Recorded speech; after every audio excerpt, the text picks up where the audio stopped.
Viral diduga ditelantarkan pasien meninggal.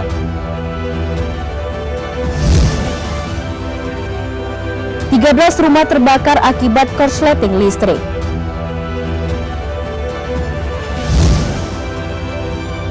Letuskan mercon mobil pawai digeledah. Horas, selamat pagi pemirsa iNews Sumut kembali menyapa Anda. Selain tiga informasi utama tadi akan kami hadirkan beragam informasi dari wilayah Sumatera Utara selama 30 menit. Bersama saya Maria Laura Puja, inilah informasi pertama. Pemirsa, video yang memperlihatkan seorang wanita marah di puskesmas dan menuding petugas medis menelantarkan pasiennya viral di media sosial. Wanita ini marah karena ketiadaan dokter yang berjaga di puskesmas hingga orang tuanya meninggal dunia karena lambat ditangani. Kalian tahu di sini, ini di negeri lama.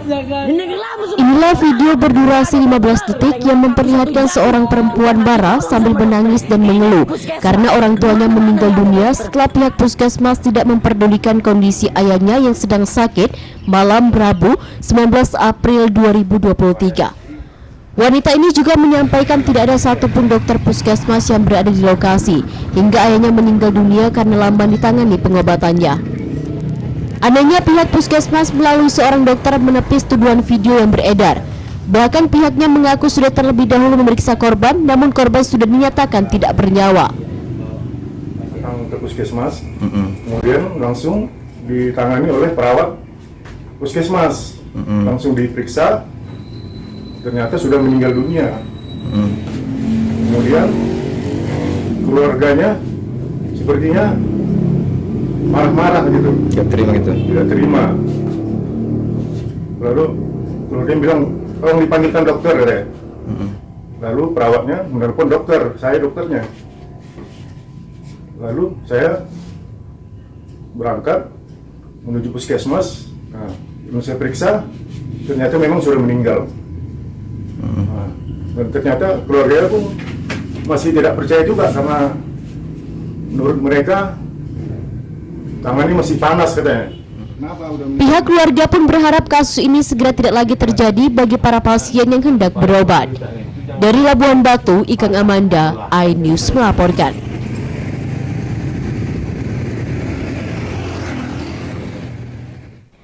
Pemirsa, petugas kargo Bandara Silangit International Airport berhasil menggagalkan pengiriman narkotika jenis ganja kering seberat 12 kg di Bandara Silangit International Airport, Kecamatan Siborong-Borong, Kabupaten Tapanuli Utara, Sumatera Utara.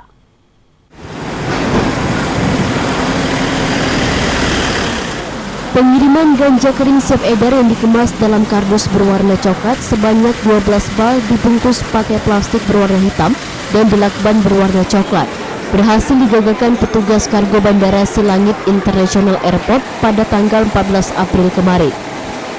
Dari bungkusan paket diketahui pengirim beralamat di Kota Padang Sidempuan dan akan dikirim menuju Jalan Raya Tapos, Kota Depok, Provinsi Jawa Barat dengan menggunakan JNE. Sudah 1 minggu Polres Tapanuli Utara belum menangkap pelaku atau kepemilikan ganja kering di Kota Padang Sidempuan, Provinsi Sumatera Utara tanpa alasan yang jelas. Terkait kasus ini, pihak Polres Tapanuli Utara belum berhasil ditemui, belum bersedia memberikan keterangan. Ketua Pemerhati ENJO Citra Bangsa Tapanuli Utara, TBH Sinomora, mengaku sangat bingung terhadap kinerja kepolisian daerah Sumatera Utara Resort Tapanuli Utara. Karena di dalam bungkusan kardus berwarna coklat sudah tertera alamat pengirimnya. Sehingga Ketua Pemerhati ENJO Citra Bangsa Tapanuli Utara mengatakan, Kapolres Tapanuli Utara sangat lambat perintahkan anggotanya supaya pelaku ditangkap. Merasa bingung juga dengan kinerja Kapolres jajaran Tapanuli Utara. Karena apa? Itu di barang itu kan sudah tertera tujuannya mau kemana. Masa pihak Kapolres begitu lambat menciri itu siapa sebenarnya si tersangkanya dan alamatnya kan sudah ada di situ. Jadi kiranya Pak Kapolri dan ataupun jajaran Kapolres itu menentukan sikap gimana sebenarnya kinerja dari Kapolres Tapanuli Utara itu dan jajarannya supaya Kasat Narkoba itu beserta stafnya semua bergerak begitu loh. Karena yang kita tahu kan itu udah seminggu masa belum tahu identitasnya dan siapa tersangkanya, yang selanjutnya masa di media pun belum tahu pastinya udah gimana ceritanya gitu. Setelah diperiksa melalui mesin X-ray, petugas kargo berhasil mengagalkan barang narkotika jenis ganja kering seberat 12 kg yang akan mau dikirim ke Kota Depok, Provinsi Jawa Barat melalui Bandara Silangit International Airport. Dari Kabupaten Tapanuli Utara, Aris Fernando Manalu, iNews melaporkan. Pemirsa, setelah Asin selaku pemilik saham 50% PT Tanindo Subur Jaya mengajukan kasasi atas putusan Hakim Pengadilan Negeri Lubuk Pakam yang memenangkan Susanto Lian atas pembubaran PT Tanindo Subur Jaya. Susanto Lian justru kembali mengajak Asin melakukan sumpah di salah satu vihara di kawasan Medan Timur. Susanto Lian juga sempat marah dan mendatangi sejumlah wartawan dan mengancam akan mengadukan wartawan kepada salah satu ketua OKP di Medan.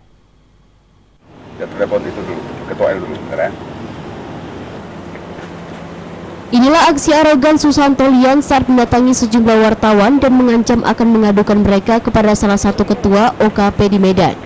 Tidak hanya itu, Susanto Lian juga sempat mengabadikan wajah seluruh wartawan melalui kamera telepon selulernya dan meminta salah satu wartawan media online untuk memperlihatkan wajahnya agar terlihat di kamera fotonya. Susanto Lian mendatangi salah satu vihara di Medan untuk mengajak Asin melakukan sumpah di hadapan para dewa guna membuktikan kebenaran terkait kasus perselisihan kepemilikan saham PT Tanindo Subur Jaya, di mana keduanya sama-sama pemilik 50% saham perusahaan yang bergerak dalam bidang pengolahan pupuk. Susanto Lian sebelumnya mengajukan gugatan pembubaran perusahaan PT Tanindo Subur Jaya melalui PN Lubuk Pakam. Meski gugatannya dimenangkan hakim, namun Asin kembali mengajukan banding atau kasasi atas putusan tersebut. Pasalnya menurut Asin, pembubaran PT tanpa melalui RUPS, karena selain sebagai pemilik 50% saham PT Tanindo Subur Jaya, Asin juga menjabat sebagai komisaris di perusahaan tersebut. Sementara kepada awak media, Susanto Lian hanya mengaku memiliki semua bukti-bukti kepemilikan perusahaan, namun tidak memperlihatkannya langsung. Ya, pada tanggal 2 Mei akan diadakan RUPS secara terbuka yang difasilitasi Bapak Dir Krimum Polda Sumatera Utara. Sementara menurut Asin yang juga selaku pemilik saham 50% PT Tanindo Subur Jaya menyebutkan, setelah melalui mediasi yang dilakukan Polda Sumut tanggal 5 Mei mendatang akan dilakukan rapat umum pemenang saham, di mana kedua belah pihak akan menghadirkan auditor guna mengaudit seluruh aset dan keuntungan PT Tanindo Subur Jaya sebelum Susanto Lian mengganti nama perusahaan tersebut menjadi Tanindo Tetap Jaya. Dari Medan, tim iNews melaporkan. Kenapa bisa dikawal polisi, Bang? Nggak ada dikawal, Pak. Hah? Dikawal kan, Bang? Pemirsa, pemilik ke pasar rumah habis terbakar. Tetaplah bersama kami.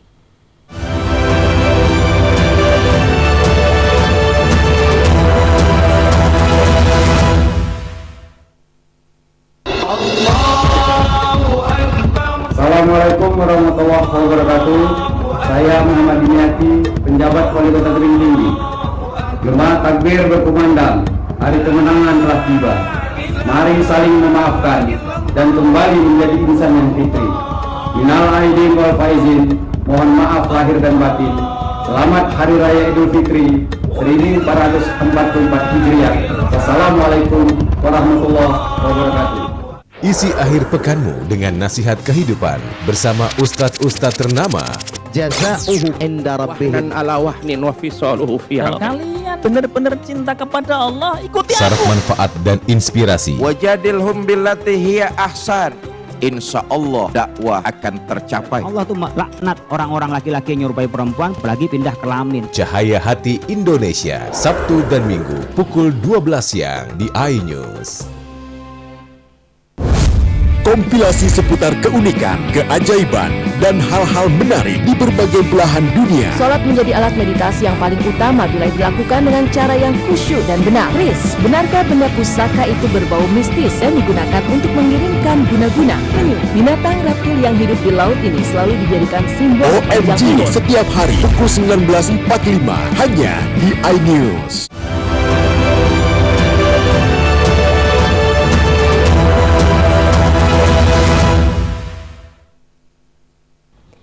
Terima kasih Anda masih bersama kami di iNews Sumut, inspiring and informatif.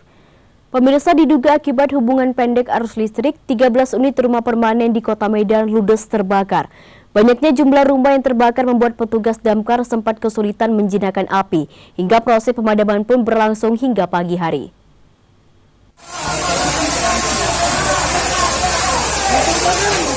Video amatir merekam api dengan cepat membesar dan melalap rumah permanen di kawasan padat penduduk di Jalan Pertempuran Medan, Sumatera Utara, Sabtu dini hari kemarin. Kebakaran diduga berasal dari salah satu rumah warga yang mengalami korsleting, kemudian dengan cepat menyambar ke rumah lainnya. Dikarenakan kencangnya angin dan banyaknya material mudah terbakar, api pun dengan cepat menyambar dan merambat ke seluruh isi rumah. Petugas pemadam kebakaran Kota Medan pun langsung menurunkan 17 unit mobil pemadam kebakaran untuk memadamkan api. Petugas pun sempat mengalami kesulitan memadamkan api karena banyaknya sumber titik api di seluruh rumah yang terbakar. PLT Kadis dan Karmat Kota Medan Muhammad Yunus Sabtu pagi mengatakan untuk dugaan pasti kebakaran masih dalam penyelidikan petugas. Ini lebih kurang 13 rumah permanen dan semi permanen yang mengalami kebakaran ya. Jadi kami dari Dinas Pemadam Kebakaran dan Penyelamatan Kota Medan menerima berita pada pukul 12.45 pagi. Jadi kurang 17 unit kami luncurkan untuk pemadaman di lokasi kebakaran dan saat ini masih melaksanakan pendinginan. Tidak ada korban jiwa dalam peristiwa ini, namun kerugian diperkirakan mencapai miliaran rupiah. Petugas pun terus-menerus melakukan pendinginan untuk memastikan sumber titik api sudah padam. Dari Medan, Ahmad Ridwan Nasution, iNews melaporkan. Sementara itu, pemirsa, satu unit rumah di Desa Sangkilon, Kecamatan Lubuk Barumun, Padang Lawas, juga ludes dilalap si jago merah. Pada saat terjadi kebakaran, pemilik rumah sedang pergi ke pasar untuk berbelanja.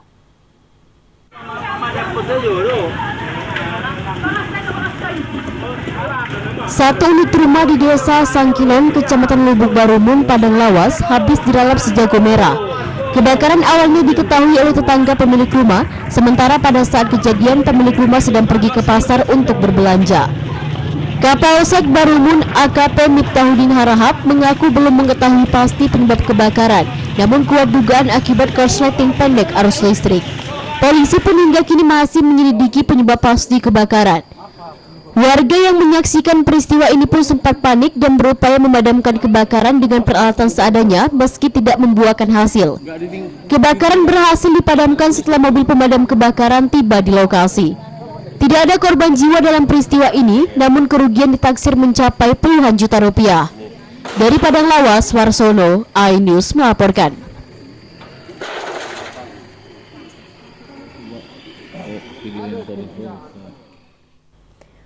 Pemirsa, seorang pria berusia 40 tahun pelaku pencurian pintu besi di kantor Kejaksaan Negeri Belawan harus berlebaran di sel tahanan Polres Pelabuhan Belawan. Pelaku bahkan sempat harus dihadiahi timah panas di bagian kakinya karena mencoba kabur saat hendak ditangkap.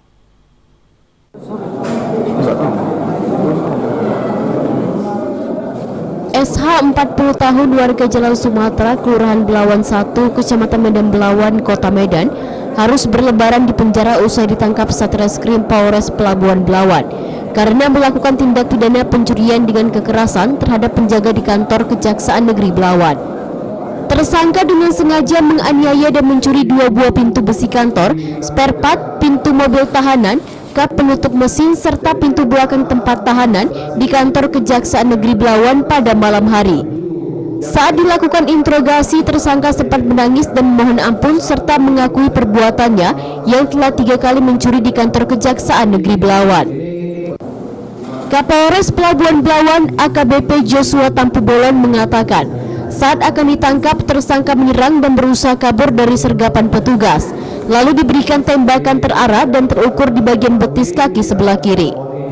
Pelapor dari Kejaksaan Negeri Belawan, kami langsung menurunkan tim. Kemudian setelah itu dilakukan penyelidikan dan kami berhasil mengamankan ada 2 tersangka. 2 tersangka tersebut mengakui bahwa mereka ada mencuri pagar kantor Kejaksaan, kemudian pintu mobil yang menurut mereka ini dicuri untuk dijual atau dibodor. Nah, pengakuan mereka juga sudah yang ketiga kalinya. Jadi yang pertama, kedua tidak ketahuan, yang ketiga setelah adanya laporan dari pelapor yang merupakan bertugas di Kejaksaan Negeri Belawan, kemudian kami berhasil mengamankan. Kini tersangka bersama barang bukti obeng, pisau lipat dan gergaji besi diamankan di Polres Pelabuhan Belawan. Untuk mempertanggungjawabkan perbuatannya, tersangka kini melanggar pasal 363 KUH Pidana, juga terancam hukuman 5 tahun penjara. Dari Medan, Sumatera Utara, Yuda Bahar, iNews melaporkan.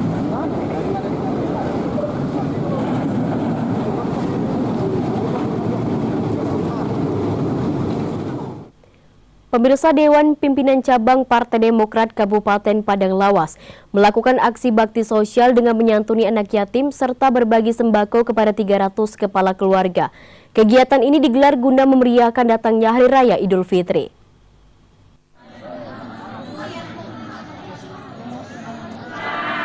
Memeriahkan Hari Raya Idul Fitri, Dewan Pimpinan Cabang Partai Demokrat Kabupaten Padang Lawas menggelar bakti sosial dengan menyantuni 50 anak yatim serta membagikan paket sembako gratis kepada 300 kepala keluarga Kamis 20 April 2023 lalu. Pembagian sembako dan santunan anak yatim diserahkan langsung oleh Ketua DPC Partai Demokrat Palas, Haji Muhammad Dayan Hasibuan, beserta seluruh pengurus Partai Demokrat. Menurut salah satu warga penerima bantuan, Muhammad Fauji Hasibuan sangat bersyukur atas bantuan yang diberikan oleh Partai Demokrat. Semoga kedepannya Partai Demokrat Palas semakin maju dan sukses. Sementara itu, Ketua DPC Partai Demokrat yang juga Ketua Fraksi Demokrat DPRD Padang Lawas, Haji Muhammad Dayan Hasibuan mengatakan, kalau kegiatan bakti sosial seperti ini selalu rutin mereka lakukan setiap tahunnya. Hal ini sesuai dengan moto Partai Demokrat, yakni bersatu kita kuat dan bersatu kita menang, sehingga dengan berbagi rezeki persatuan antara pengurus partai dengan masyarakat akan terjalin dengan baik. Masyarakat ini sangat membantu Pak, apalagi di bulan Ramadan ini banyak dari orang masyarakat yang masih kekurangan. Mudah-mudahan dengan ini untuk Lebaran terbantu lah Pak, apanya nih.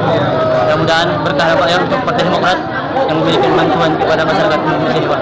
Jadi kebiasaan dilaksanakan 3 kali setahun Pak. Yang dibiasakan Pak Haji Muhammad Dayan sebagai Ketua Partai Demokrat Kabupaten Padang Lawas. Kabupaten Padang Lawas melaksanakan berbagi kepada masyarakat menyempatkan puasa artinya Ramadan dan biasanya kami melaksanakan setiap tahun. Intinya harapan kami saling berbagi dan sesuai dengan motto bersatu kita pasti menang. Partai Demokrat berharap masyarakat dapat mendukung sepenuhnya Partai Demokrat untuk pemilu tahun 2024 mendatang. Dari Padang Lawas, Warsono, iNews melaporkan.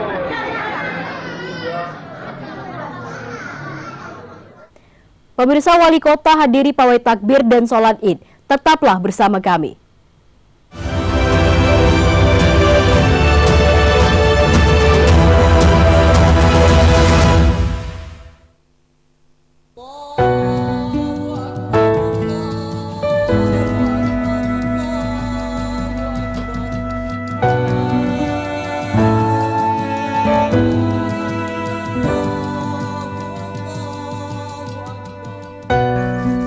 Waduh, dompet saya ketinggalan, Pak. Bisa bayar pakai QRIS, Pak? QRIS? Ya. Oh iya, bentar, ada Bu. Ini Bu. Pun. Bapak. Ya. Maafin Ririn ya, Pak. Iya, nak. Ini dia. Pak. Makasih, Kak Pun.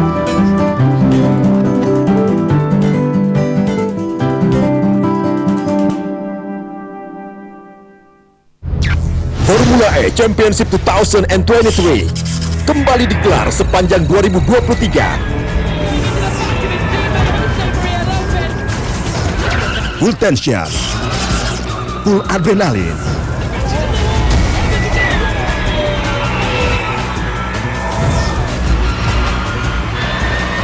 All Race Formula E Championship 2023 live only on iNews.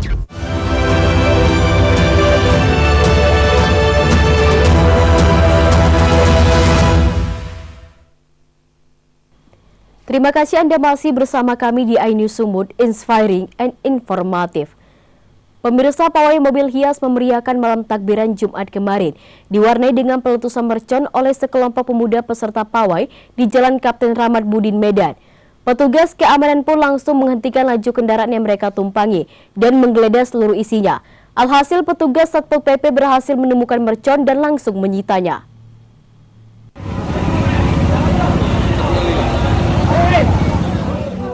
Suasana pawai mobil hias yang diselenggarakan Pemko Medan di malam 1 Syawal Idul Fitri 1444 Hijriah di Jalan Kapten Rahmat Budin, Kelurahan Terjun, Kecamatan Medan Marelan, Kota Medan kemarin sempat berlangsung riuh setelah salah seorang pemuda peserta pawai meletuskan petasan. Sontak aksi tersebut membuat petugas kepolisian dari Polres Pelabuhan Belawan dan Satpol PP Medan menghentikan iring-iringan mobil hias ini dan menggeledah seluruh isinya beserta penumpangnya. Alhasil dari dalam mobil hias perwakilan salah satu kecamatan ini pun, petugas menemukan 2 unit petasan jenis kembang api hingga langsung disita untuk dimusnahkan. Meski sempat mengganggu pawai, mobil hias bersama para pemuda ini akhirnya diperbolehkan mengikuti pawai mobil hias.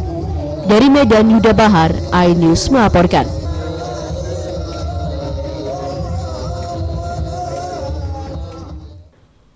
Pemirsa, puluhan mobil hias mewarnai malam takbiran di Kota Medan, Sumatera Utara Jumat malam kemarin yang dilepas langsung oleh Wali Kota Medan Bobi Nasution. Guna memeriahkan suasana malam takbir, mobil peserta pawai pun dihias dengan berbagai bentuk seperti perahu, mobil, pesawat terbang hingga mobil bermuatan unta. Sementara di Sabtu paginya Wali Kota Medan beserta wakil juga menghadiri sholat Idul Fitri di lapangan Cadika kawasan Medan Johor, Kota Medan.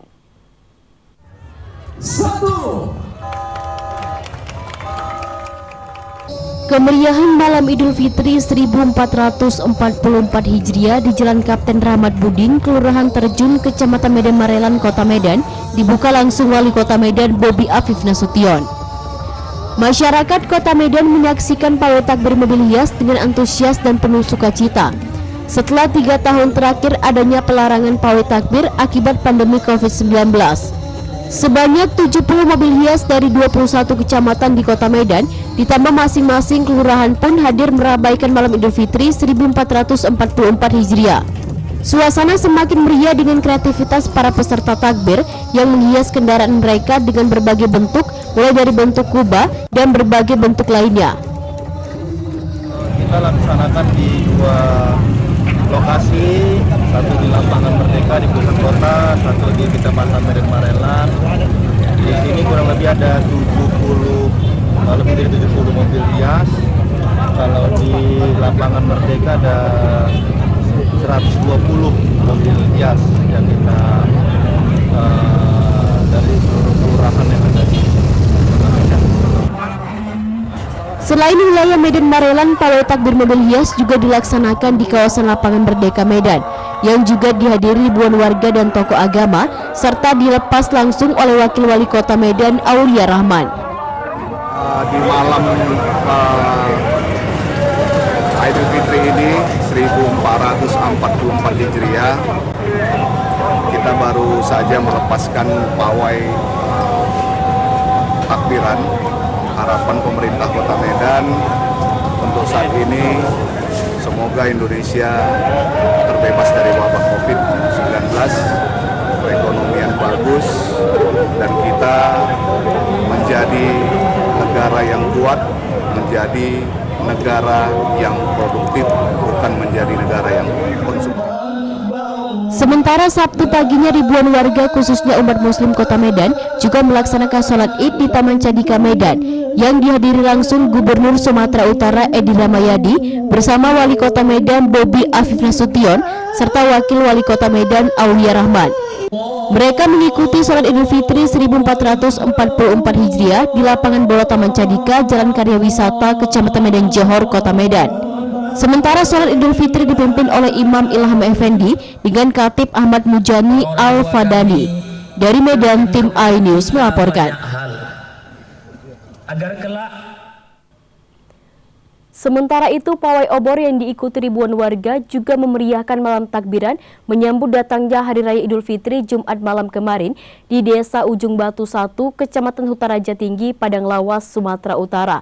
Warga mengikuti pawai obor dengan mengelilingi kampung dan dihibur atraksi obit atau semburan obor dari mulut yang dilakukan oleh pemuda Karang Taruna.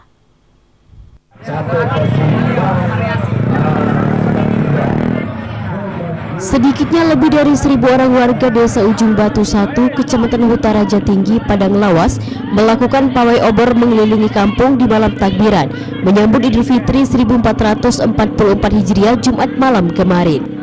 Dalam pawai obor ini juga ditampilkan atraksi obit atau semburat obor yang dilakukan oleh pemuda Karang Taruna Desa Ujung Batu 1. Salah satu peserta, Muhammad Turmudi, mengatakan pawai obor dibuat agar suasana perkampungan kembali terasa. Di samping itu, jiwa kebersamaan dalam menyambut Hari Raya Idul Fitri 1444 Hijriah ini juga semakin terjalin dengan baik. Ya, memeriahkan ibaratnya Lebaran tahun ini dan juga menghidupkan suasana desa. Kemana seperti zaman dulu lagi yang keliling obor nampaknya kok lebih hikmat, lebih enak gitu menurut saya. Jadi kita kumpulkan masyarakat, cemana kalau kita bikin atraksi, ide-ide sama kawan-kawan, itulah kita buat seperti ini. Kepala Desa Ujung Baru 1 Hasan Basri mengatakan, pawai obor digelar guna meningkatkan kembali masa 80-an di mana setiap menyambut Lebaran selalu dimeriahkan dengan pawai obor. Dan kegiatan ini sudah menjadi tradisi di Desa Ujung Batu 1 setiap tahunnya. Pawai obor diikuti semua kalangan mulai dari anak-anak, remaja masjid, Karang Taruna, pemuda Ansyar dan Banser, juga para orang tua, tokoh adat, tokoh agama, dan tokoh masyarakat. Saya ingat di era tahun 80-an, kembali ke anak-anak berjalan kaki mengambil pedang beduk dan mengambil pasar obor, berjalan kaki. Inilah secara alami kita lakukan tahun demi tahun. Untuk pesertanya Pak, ini diperkirakan berapa jumlahnya nih Pak? Peserta terkumpul sekitar lebih dari 1.000 orang karena semua dari kaum anak-anak, ibu-ibu, orang tua, Karang Taruna, pemerintah desa, dan para ahli ulama, terutama yang dimotor oleh Banser. Ini ikut berpartisipasi di dalam acara awal 1444 Hijriah ini. Hasan Basri menjelaskan bahwa peserta pawai obor lebih dari 1.000 orang. Dan sepanjang jalan desa juga dipasang lampu minyak sehingga tampak jelas nuansa tahun 80-an yang pada saat itu belum ada listrik. Dari Padang Lawas, Warsono, iNews melaporkan.